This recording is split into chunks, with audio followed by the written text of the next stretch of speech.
It's the rush home for Thanksgiving during the coronavirus pandemic, with travelers packing airports over the weekend, ignoring warnings from the CDC urging Americans to stay home this year.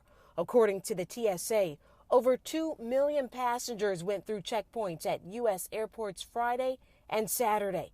That's the most since the early days of the pandemic, which Dr. Anthony Fauci says is concerning. You're in a crowded airport, you're lining up, not everybody's wearing masks. That puts yourself at risk. One of the things we're really concerned about is that as we get into this Thanksgiving season, you're not going to see an increase until weeks later. Things lag. Some people choosing to wait in lines hours to get tested before the holiday, but health experts warn a negative result does not mean that it's safe to see friends and family. A single negative test isn't enough, and you have to really be careful.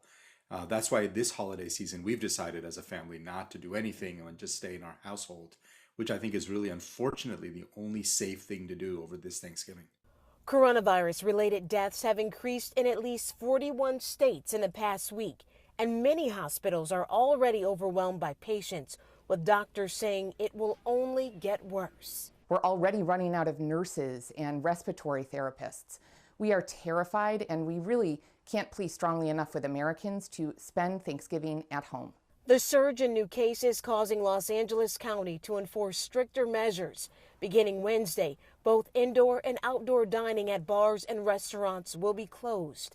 This, as the head of the White House's vaccine effort says, one could be available in just a few weeks.